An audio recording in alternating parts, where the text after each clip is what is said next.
Hello, I'm Jonathan, also known as the Medieval Genie, and today we're going to be talking about the Spes Hussar kit. Now, if you don't know what that is, it is kit specially designed for historical European martial arts, which is, of course, a form of martial arts, but taking from treatises of the medieval, Renaissance and other time periods as well. And this sort of kit is designed for sparring, and it involves a jacket, and some trousers, pants, whatever you want to call them. And these particular ones are 800 Newton rated, both of them are.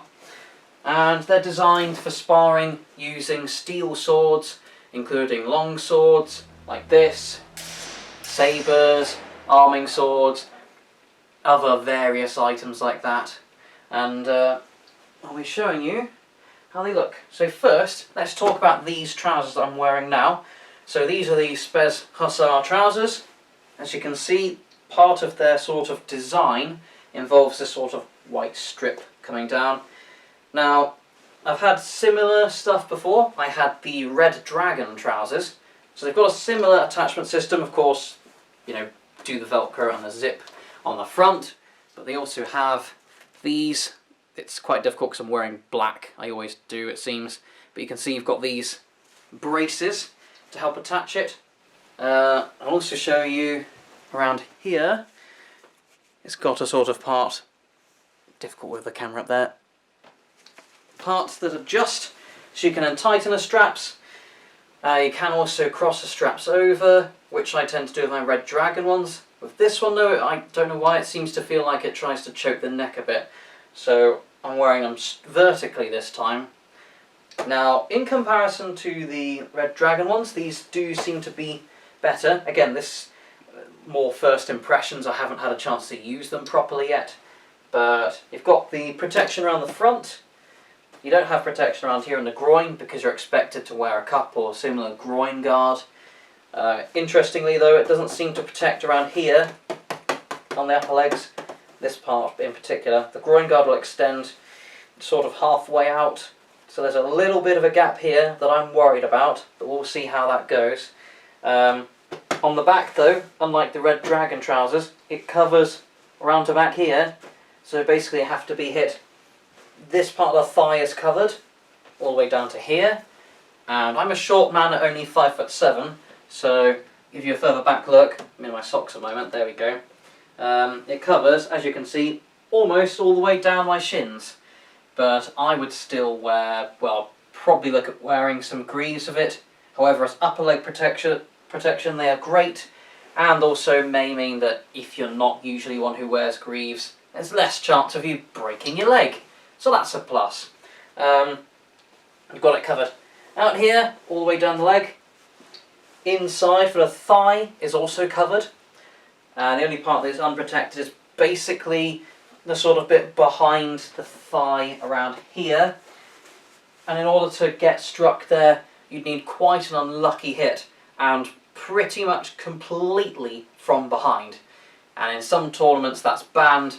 Even if it isn't, you firstly have to be making a very foolish mistake to have an opponent hit you from that far behind you, and secondly, they would typically hit you on the outside leg, which is around here anyway, so you should in most cases not die. So that's good. I quite like it. I don't know why I've got these loops. There's these, they're almost like belt loops, but it does not carry a belt, it's just these two at the front. I guess you could fit some sort of scabbard sheath or possibly put a sword straight in there. Let's try it now, live on camera. So I'll take my long sword. Whoosh. Nice one! Except, in my case, it drags on the floor. But that's because it's two-handed. Something like a one-handed sword that isn't too wide would fit in there. But my arming sword might not. There we go. So we'll move on to the jacket.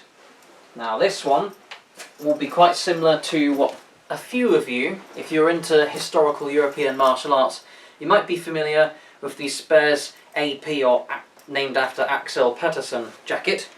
So to those of you who aren't aware, you've got this sort of front zip-up system. Quick mention, This particular jacket has a double zip for extra protection, stop any blades from breaking it and getting inside you and stabbing you in the torso. So that's good. That's something you don't get in the AP jacket. Collar, Velcro and zip up here, so that acts as a blade catcher.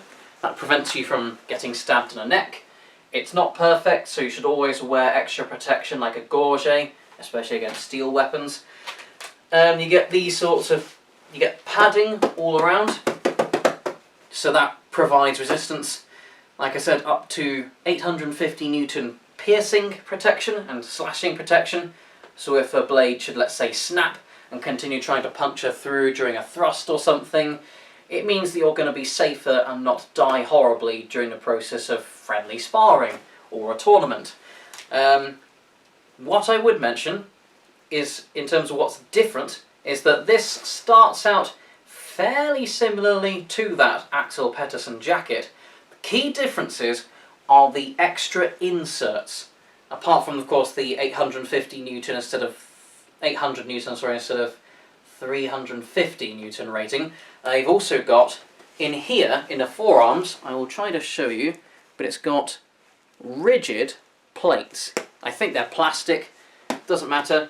And this is really useful because the forearms are quite vulnerable.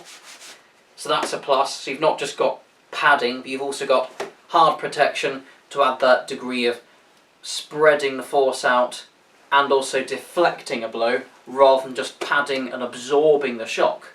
Apart from that, you also get inserts of foam. So there's one in this shoulder and this shoulder.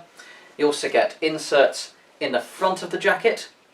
You get ones around the sides. I've taken the side ones out because I found that when I close my arms, they ride up so high that it actually starts to sort of cut off my circulation a bit. Not to worry though, because they are removable, and apart from the fact that I could hypothetically get some brand new plates or foam pads and put them inside differently, what I'm thinking as a much simpler solution is the ones I've removed, I will simply get some scissors and cut them shorter, because I do want protection around here, because some people whack you around the kidneys, especially if you go into a high guard like this sort of Vom Tag, Falcone, whatever you want to call it. So that it's good to get extra protection there, but it's a bit shorter, so it'll be a bit more vulnerable around the armpits, but it's still got its basic padding, and it's rarer to get hit around here, whereas around these bits near the kidneys and the ribs, it's much more common. So I could just simply cut them shorter, and then it won't restrict around the armpits and sort of stop me here. I can just relax, and I've still got that extra protection. There are also a couple of going up around the spine. That's good. You don't want to break your back during sparring. And that's basically it. Oh, and apart from that, I forgot to mention, this is a new feature that you don't see on many jackets.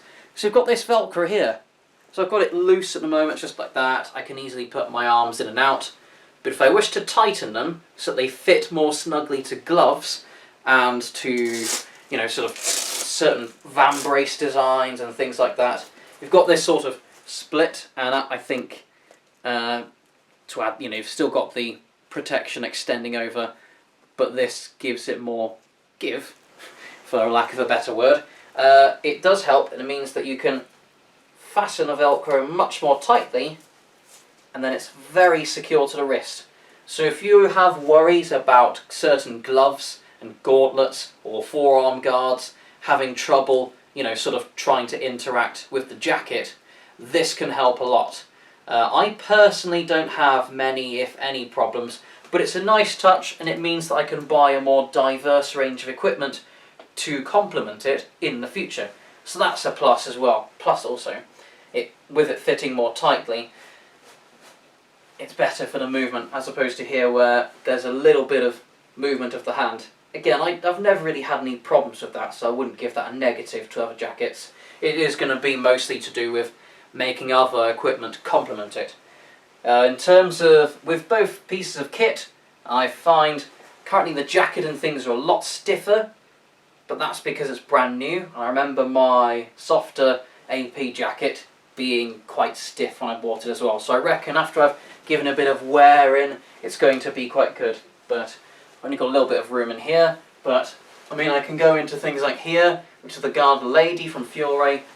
Do boar's tooth, window, I can transition, I can go, put this down, I can go high, I can go low, too slow, you know, I can do all sorts of things. It's got good manoeuvrability, despite it being a fairly stiff jacket. This is something I mentioned with good versus bad gambesons in another video, but it starts with this sort of, its default position, so to speak. Rather than it being a straight sleeve, it actually starts naturally a bit crooked, because I'm not going to bend my elbow backwards, you know, without breaking my arm. So it means that if I wish to close my arms in, let's say I'm tight against the shoulders, or I'm using my offside, you know, my non-dominant side, I'm going across myself, this means that I've still got the same protection with that padding, but yet I've got that better range of movement. It's a fantastic compromise, because sometimes you might see less protection, and of course in things like steel plate you see gaps often around here, and yet at the same time, despite the fact that I'm not compromising that protection, I can move in the ways that I wish. So this makes it a very good design. There's also something else I mentioned in good versus bad gambesons. You've got this. So some jackets, like normal clothing, if you look at a business suit, perfect example, it sort of stops around here at the edges of the shoulders, and it means that when you lift your arms, basically the whole thing rides up. And I had a really bad quality gambeson once, and basically if I lifted my arms for anything high, like I'm going to blow straight down, or I'm doing some sort of thrust from above, or even some sort of high parry, like the Guard of St. George and Sabre, the whole jacket would ride up and it would choke me, and it's very uncomfortable, suffice it to say. Whereas with this, because it's got this armpit design where it goes in like that, I can raise my arms, hailing a bus or wailing down on an opponent, and there's no worry. It does ride ever so slightly, but I'm not choking myself. I mean, right now I'm talking to you and I don't sound like a strangled cat, so that's a bonus. So it's really good. With the trousers, I've noticed there's less manoeuvrability than the Red Dragon ones, but that's because of this. The Red Dragon ones go to the bottoms of my kneecaps. This one goes almost entirely down my shins. Now if you're a particularly tall person, this will probably mean that these particular design will maybe go down to your knees. On my case it goes down to the shins. Like I said, I'm 5'7". Personally, I don't think it's particularly bad.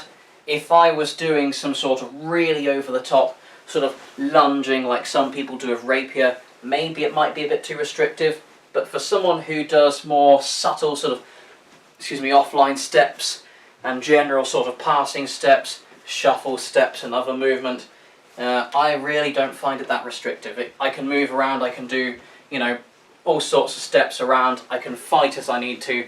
I don't really feel like it's restricted. I'll see how it interacts with my greaves when I try them later, but it seems quite good. And of course, with both of them rated 800 Newton, it means I can use them in tournaments.